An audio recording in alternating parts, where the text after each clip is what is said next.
నా రాజోలు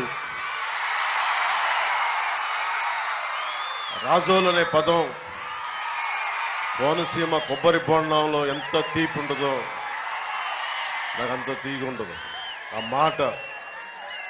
రోజు జనసేన 2019లో ఒక్క విజయం, ఒక్క రాజోలు విజయం.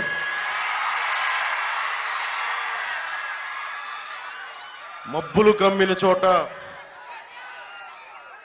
అసలు వెలుతురు లేని చోట, గాఢాంధకారం ఉన్న చోట రాజోలు విజయం చిన్న వెలుగు రేఖ. నాకు మా ఆడపడుచులు, మబ్బుల్లో పరిగెత్తే పిడుగుల్లాంటి యువత, మేడలపైన మిద్దెలపైన ఉండి ఆశీర్వదించే పెద్దలు, మీరందరూ నిలబడితే ఈ రోజున ఆ ఒక్క చిన్నపాటి విజయం ఈ రోజున రాష్ట్రానికే జనసేన రాజకీయ పరిస్థితులకి వెన్నెముకైపోయింది. ఆ విజయం మీది. వారాహి ఈ వేదిక మీద నాతో పాటు ఉన్న శ్రీ జిఎం హరీష్ గారికి ఎంపీ క్యాండిడేట్ గా తెలుగుదేశం పార్టీ నుంచి సైకిల్ గుర్తు మీద మన హరీష్ గారు పోటీ చేస్తున్నారు, జిఎం బాలయోగ్ గారి అబ్బాయి. అలాగే జనవాణి కార్యక్రమానికి సంధానకర్తగా వ్యవహరించి ముందుకు తీసుకెళ్లిన శ్రీ వరప్రసాద్ గారికి గాజు గ్లాస్ గుర్తు మీద మన పార్టీ తరఫున పోటీ చేస్తా ఉన్నారు. అలాగే ఎక్స్ ఎమ్మెల్సీ టీడీపీ నుంచి రుద్రరాజు పద్మరాజు గారికి మనస్ఫూర్తిగా నా హృదయపూర్వక నమస్కారాలు. BJP ex MLA Manepalli Ayyaji Vema గారికి మనస్ఫూర్తిగా నా హృదయపూర్వక నమస్కారాలు. కొత్తపల్లి సుబ్బారెడ్డి గారికి, మనకి ఎన్నికల్ని పరిశీలకులుగా ఉన్న కొత్తపల్లి సుబ్బారెడ్డి గారికి నా హృదయపూర్వక నమస్కారాలు.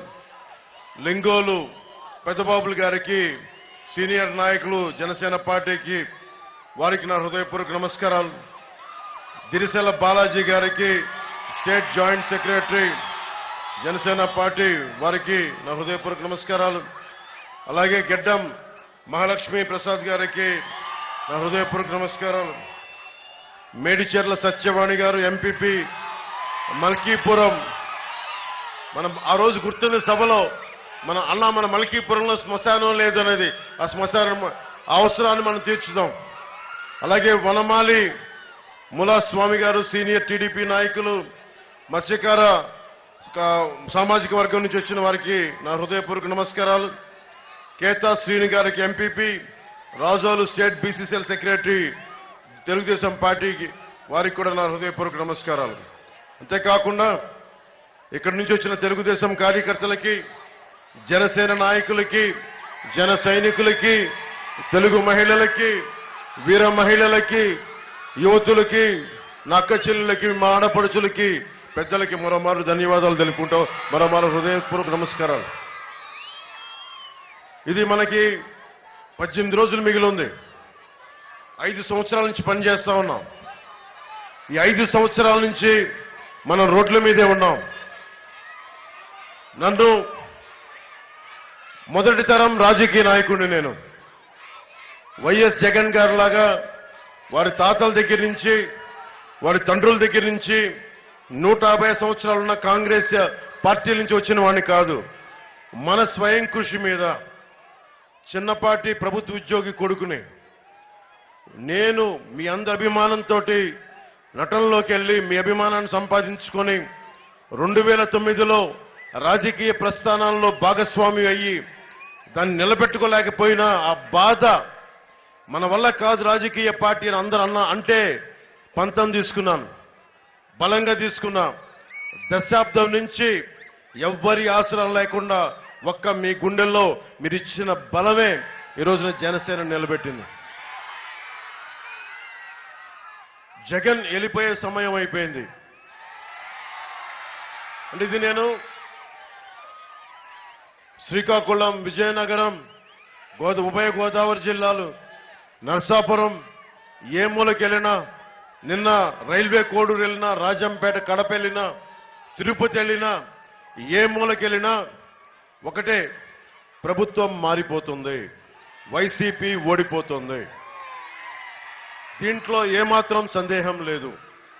నేను ఎన్ని చెప్పినా, నేను మీకు ఇప్పుడు కూర్చోబెట్టి ఓటు వెయ్యడమే మార్పు. రాజోలకి మనం ఏం చేయగలం, రాజోలకి మనం ఎలా నిలబడగలం? ఇది కోనసీమ ప్రాంతం. ఇది కొబ్బరి కొడుకుని పెద్ద కొడుకుగా చూసుకునే, కొబ్బరి చెట్టుని పెద్ద కొడుకుగా చూసుకునే నేల ఇది. ఇలాంటి పచ్చడి ఇందాక వరప్రసాద్ గారు చెప్తా ఉన్నారు. రాష్ట్ర విభజన జరిగినప్పటి నుంచి కూడా కోనసీమ జిల్లాల మీదే దృష్టి అందరికీ. తెలంగాణ నాయకులు కూడా ఒకటే అనేవాళ్ళు, మీకు పచ్చడి కోనసీమ జిల్లాలు ఉన్నాయి, మీకు ఎక్కడ చూసినా గోదావరి నది ఉంది, నదీ పరివాహక ప్రాంతాలు ఇలాంటివి ఉండి మేము వెనకబడిపోతున్నాం, మీరు బాగున్నారని చెప్పి కేవలం ఉభయ గోదావరి జిల్లాలను చూపించి అభివృద్ధిని చెప్పి ఈ రోజున మనం విడిపోయితే నష్టపోయాం మనం ఈ రోజున. అలాంటి ఉభయ గోదావరి జిల్లాలకి గోదావరి పారుతూనే ఉంది ఒకవైపు, కానీ తాగడానికి నీళ్లు లేవు.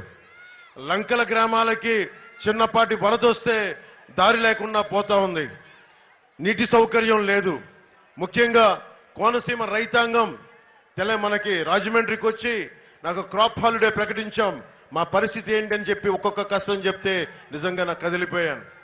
కోనసీమ రైతాంగానికి మీరు చెప్పిన సమస్యల్ని నా గుండెల్లో తీసుకున్నాను. ఆ రోజు మీరు చెప్పిన పాయింట్స్ అన్ని రాసుకున్నాం.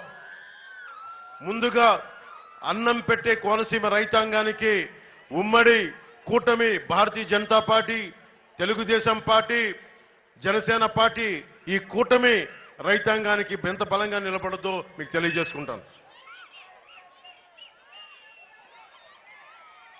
ఎమ్మెల్యే రాపాక గారి అవినీతి గురించి మళ్ళీ మాట్లాడుతున్నాం.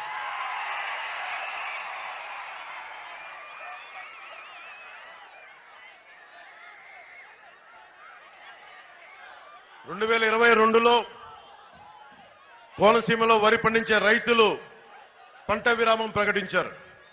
నీరు అందించడంలో ప్రభుత్వం నిర్లక్ష్యం, కాలువల నిర్వహణ లేక ముంపు సమస్య,